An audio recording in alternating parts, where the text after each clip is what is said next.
Sur Africa 24, l'African Union Journal vous est présenté par Afreximbank.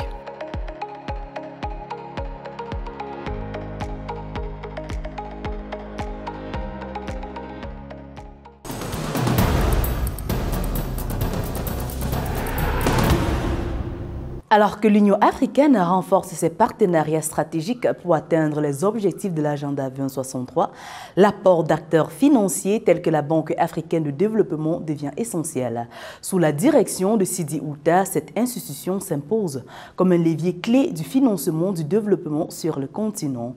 Une ère marquée par des engagements concrets, une coopération sud-sud renforcée et une volonté d'accompagner l'UA dans ses grandes ambitions économiques et sociales. Mesdames, Messieurs, merci de nous rejoindre pour cette nouvelle édition de l'African Union Journal. Reportage et analyse à suivre dans un instant.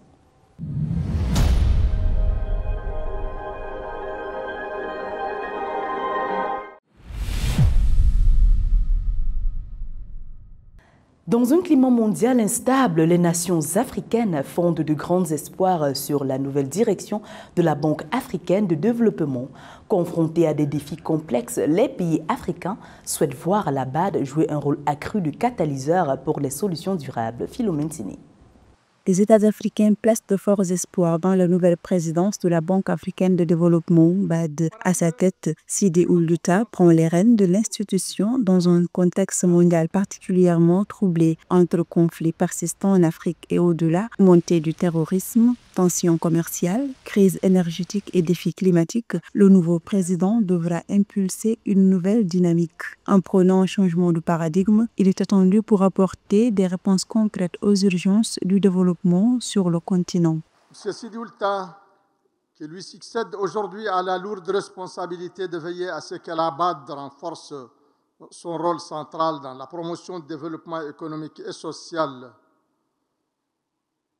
pour qu'elle demeure un puissant levier de réalisation des aspirations des peuples africains à la solidarité, au développement durable et à la prospérité.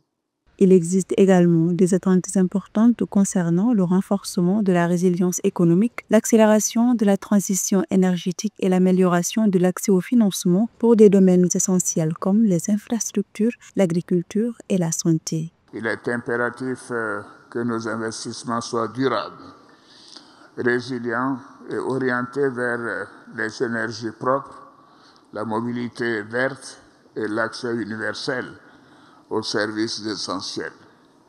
Ces défis, bien que majeurs, constituent également de véritables opportunités. À cet égard, la zone de libre-échange continentale africaine, les ressources naturelles et la créativité de notre jeunesse sont des leviers exceptionnels pour bâtir l'Afrique que nous voulons. La BAD estime qu'une meilleure intégration des jeunes au marché du travail pourrait générer 47 milliards de dollars supplémentaires pour le PIB africain. Or, la qualité et la quantité du capital humain du continent sont inférieures aux standards mondiaux, rendant impératif pour l'institution d'œuvrer à son amélioration. Ces incertitudes concernent évidemment l'amélioration du capital humain qui sera votre cheval de bataille pour réduire la pauvreté et préparer nos populations à relever les défis économiques et sociaux de notre temps. Le nouveau président de la BAD, Sidi Oulta, est attendu sur un changement de paradigme qu'il a lui-même appelé de ses vœux. Il s'agira pour lui de réaffirmer la place de l'institution comme premier partenaire du développement africain, capable d'accompagner les États dans une période d'incertitude tout en traçant une trajectoire ambitieuse pour l'avenir. En ce début septembre 2025 à Abidjan, un nouveau souffle sur la Banque africaine de développement. Sidi Oulta, mauritanien au parcours remarquable, prend les commandes avec l'ambition de transformer le visage économique de l'Afrique. Face à des défis sans précédent, il promet innovation et solidarité. Le continent tout entier observe avec espoir cette nouvelle ère. Plus de précisions avec Esther Conan. Le 1er septembre 2025 à Abidjan, le Mauritanien Sidi Ould Tah a officiellement pris les rênes de la Banque africaine de développement, élu le 29 mai 2025. Cet ancien ministre de l'économie et de la Mauritanie et ex-président de la BADEA arrive avec un bilan impressionnant. Il a multiplié par 8 les décaissements de la Banque arabe pour le développement économique en Afrique. Lors de son discours d'investiture, il a promis de bâtir une Afrique robuste et prospère, tout en appelant à un changement de paradigme pour relever les défis actuels que sont l'endettement croissant, la baisse de l'aide publique au développement et les effets du changement climatique. Les défis de notre époque, croissance démographique, technologie, défis climatiques, sont des défis universels. Néanmoins, les solutions ne peuvent être universelles à moins que l'Afrique ne joue pleinement son rôle. Notre mission, c'est de veiller à ce que les solutions soient adaptées aux perspectives, priorités et agences africaines. Parmi les priorités immédiates de Sidi Ould Tah figure la reconstitution du Fonds africain de développement principal guichet de la BAD. Pour les pays à faible revenu, cette opération doit être finalisée d'ici décembre 2025, mais elle est fragilisée par le désengagement des États-Unis, principal donateur, avec une contribution de 555 millions de dollars. Face à ce défi, le nouveau président mise sur son réseau actif dans le monde arabe et asiatique pour attirer de nouveaux partenaires et maintenir le cap. Je renforcerai les partenariats avec les institutions africaines et internationales, les acteurs du secteur privé, afin de mobiliser des capitaux à échelle et d'avoir un impact durable. Un autre chantier majeur pour Sidi Ould Tah est le refondement de l'architecture financière africaine afin de bâtir un système plus autonome et efficace. Par ailleurs, l'emploi des jeunes constitue un enjeu crucial sur un continent où plus de 60% de la population a moins de 25 ans. Le président de la BAD mise notamment sur un soutien renforcé aux PME, véritables moteurs de croissance inclusif et de création d'emplois durables. J'accélérerai les solutions réelles pour élargir l'accès au financement, créer des emplois, autonomiser les femmes et les jeunes et débloquer le potentiel industriel et financier africain pour les générations à venir.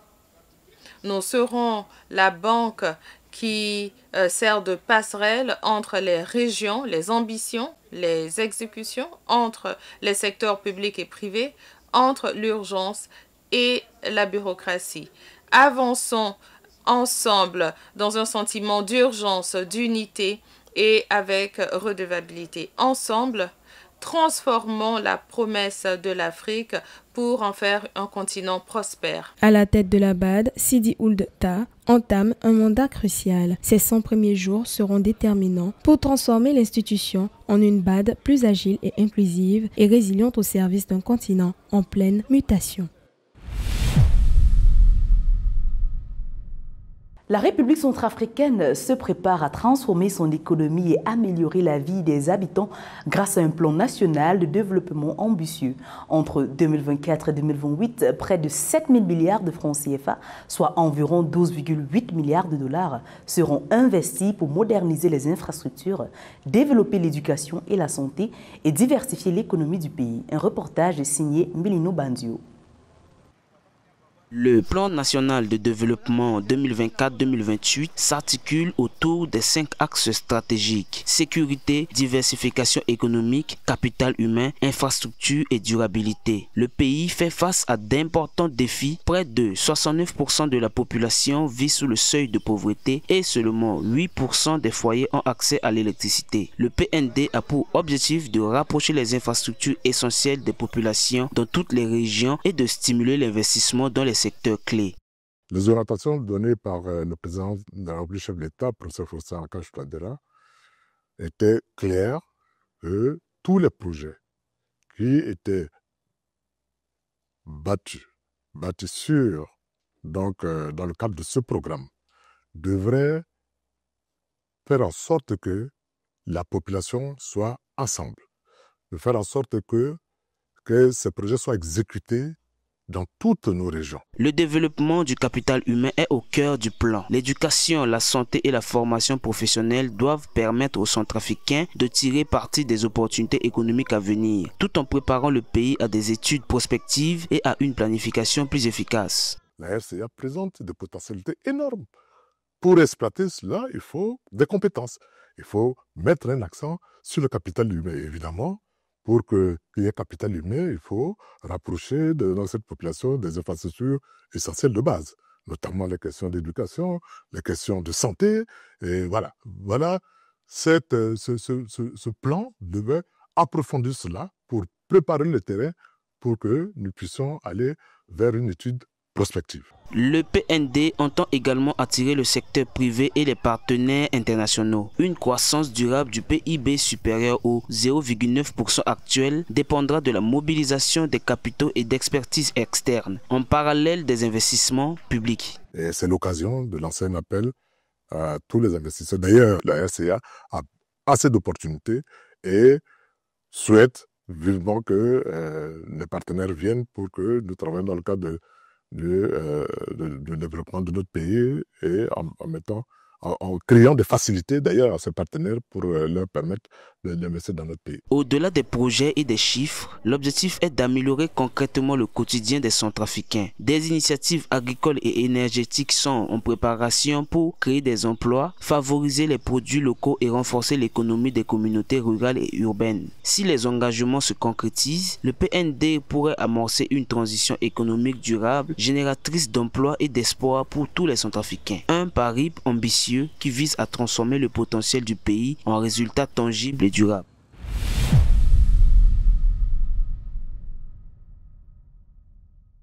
Au menu de l'actualité de cette édition, la SADC et la CEJ signent un protocole d'accord pour la stabilité. Le Japon a réaffirmé son engagement à soutenir la communauté de l'Afrique de l'Est dans l'utilisation des technologies pour améliorer le commerce régional. La CEDEAO, en partenariat avec le Fonds des Nations Unies pour l'enfance, a approuvé de nouveaux schémas de certification régionaux pour les aliments fortifiés. La communauté de développement de l'Afrique australe, SADC, et le Centre africain pour la gouvernance, ACG, ont signé un protocole d'accord d'une durée d'1 an établissant un cadre de coopération pour promouvoir une région SADC pacifique, stable et sécurisée. Le protocole a été signé le 17 août 2025 par le secrétaire exécutif de la SADC, Elias Pedi Magossi, lors du 45e sommet des chefs d'État à Antananarivo à Madagascar. La secrétaire exécutive adjointe de la SADC, Judith Katira, a salué cette collaboration comme une opportunité de renforcer la démocratie et la bonne gouvernance dans la région. Elle a également souligné l'importance du protocole à l'approche du déploiement des missions d'observation électorale de la SADC au Malawi, aux Seychelles et en Tanzanie entre août et octobre 2025.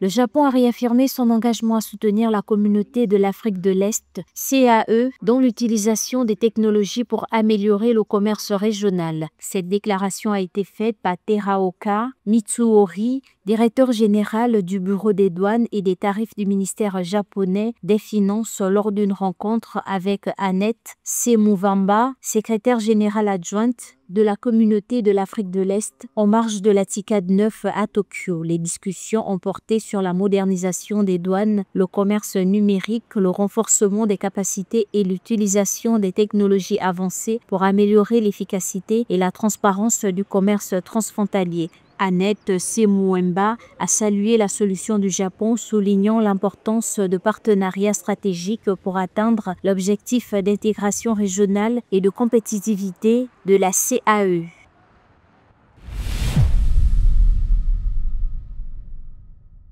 La CEDEAO, en partenariat avec l'UNICEF, a approuvé de nouveaux schémas de certification régionaux pour les aliments fortifiés, notamment le sel iodé, les huiles cosmétibles et la farine de blé, lors d'une réunion du comité pour l'évaluation de la conformité tenue du 25 au 27 août 2025 à Accra, au Ghana. Ces certifications intégrées dans le cadre de la marque de certification de qualité de la CEDEAO visent à lutter contre les carences en micronutriments, garantir la qualité des produits alimentaires, renforcer les industries locales et stimuler le commerce intra-régional. L'adoption des nouveaux certificats régionaux renforce ainsi la confiance dans les produits ouest-africains sur les marchés régionaux et mondiaux.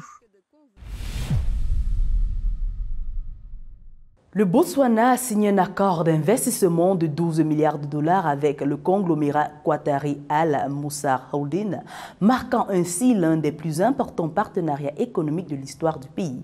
Officialisé le 1er septembre 2025 à Gaborone, cet accord prévoit des investissements majeurs dans l'énergie, les infrastructures, les technologies vertes et le tourisme.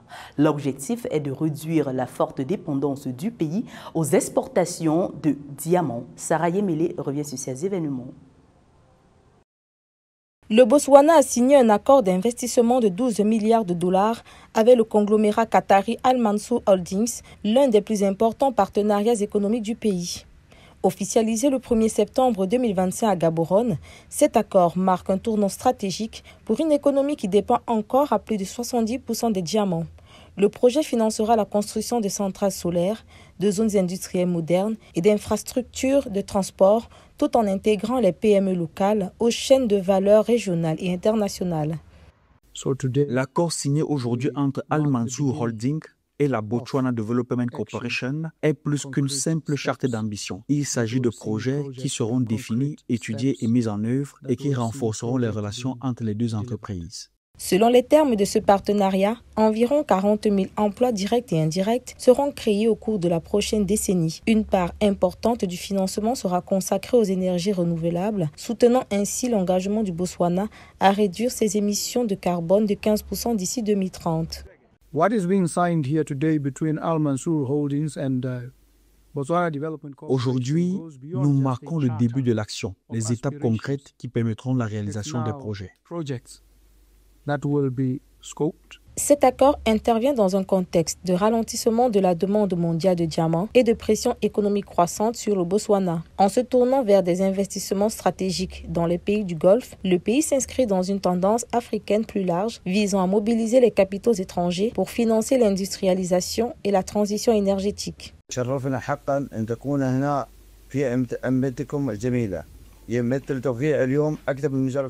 Nous sommes véritablement honorés d'être ici dans votre beau pays. La signature d'aujourd'hui est bien plus qu'une simple signature. Elle marque le début d'un nouveau chapitre dans la relation entre Al Mansour Holding et le gouvernement du Botswana. C'est une vision de coopération, de prospérité et de progrès.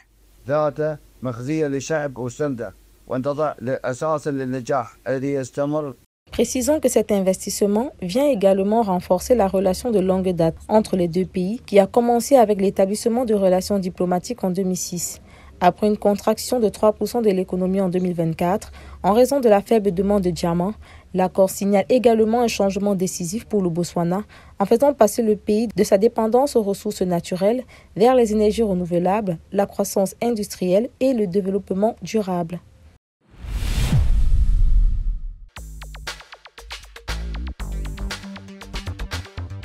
Les 23 et 24 octobre 2025, la ville de Cotonou accueillera le sommet Climate Change Afrique, un événement panafricain dédié à la lutte contre le changement climatique. Cette édition mettra l'accent sur le rôle clé des énergies renouvelables autour de 3 priorités: adaptation urbaine, atténuation des émissions et protection de la biodiversité. Organisée par l'association Climate Change et la municipalité de Cotonou, le sommet réunira acteurs locaux, décideurs, ONG et entreprises à travers plénières, ateliers et échanges de solutions concrètes. Luanda abritera du 28 au 31 octobre 2025 un sommet sur le financement des infrastructures en Afrique à l'initiative de l'ODA-NEPAD et de la Commission de l'Union africaine. Ce rendez-vous intervient alors que le continent fait face à un déficit annuel de plus de 100 milliards de dollars et cherche à mobiliser 1300 milliards pour concrétiser le plan directeur des systèmes électriques continentaux en vue d'un marché unique de l'électricité à l'horizon 2040. Le sommet des jeunes leaders africains se tiendra du 20 au 22 novembre 2025 à Accra, au Ghana. Organisé par le Young Global Leader Network, cet événement rassemble de jeunes leaders africains pour débattre du thème « L'Afrique que nous voulons en 2040, l'avenir de la jeunesse africaine ». Avec plus de 60% de la population africaine âgée de moins de 25 ans, le sommet vise à former une nouvelle génération capable de relever les défis du continent.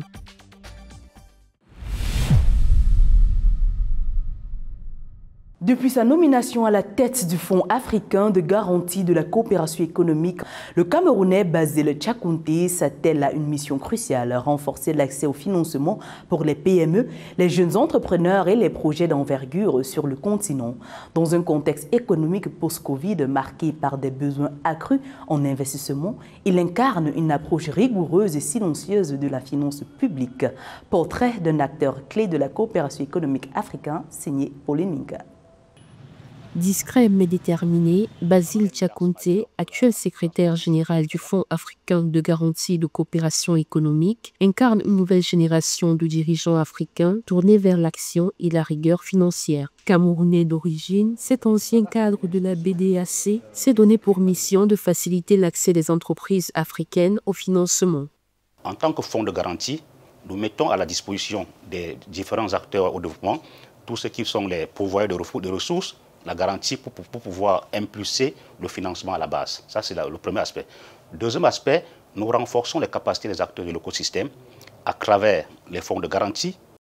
Depuis sa nomination en 2019 à la direction générale par intérim, puis secrétaire général, il pilote une institution stratégique active dans près d'une quinzaine de pays d'Afrique subsaharienne. Son objectif, mobiliser les mécanismes de garantie pour appuyer les PME, les jeunes entrepreneurs et les projets structurants des États membres. Dès qu'un État a des soucis de lever les ressources, la garantie du FAGAS aide les États à lever les ressources. Nous le faisons déjà, même dans le cadre des grands projets structurants, que ce soit les projets en PPP, en BOT. Et je dirais aussi tantôt que la suivi de l'Afrique passe par l'ingénierie financière. Sous sa direction, l'institution basée à Cotonou a renforcé sa mission première, garantir les financements en faveur des PME et des projets publics ou privés à fort impact économique. Le FAGAS revendique déjà sous sa gestion plus de 4 500 milliards de financements mobilisés via des garanties émises dans la zone UEMOA, CEMAC, mais aussi en Mauritanie et au Rwanda. Nous avons mis sur pied l'ingénierie financière pour pouvoir travailler en étroite collaboration avec tous les acteurs de l'écosystème et voir dans quelle mesure accompagner les États pour les grands projets structurants. Je peux citer le cas que nous avons fait au niveau du Sénégal, avec l'université Cheikh Anta Diop et l'université de Diamniadio, où les ressources ont été levées sur le marché financier avec la garantie du FAGAS pour pouvoir mettre sur pied toutes ces infrastructures. Alors que les besoins de financement continuent de croître sur le continent, notamment dans les secteurs de l'agriculture, de l'énergie et de l'entrepreneuriat des jeunes, le rôle du FAGAS apparaît plus stratégique que jamais. Et avec à sa tête un dirigeant comme Basile Tchakounté, l'institution semble armée pour répondre aux défis.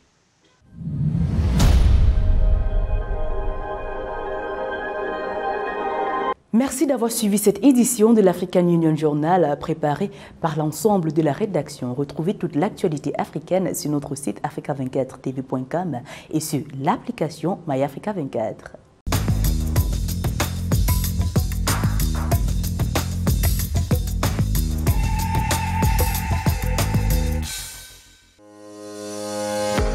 Sur Africa 24, l'African Union Journal vous est présenté par Afreximbank.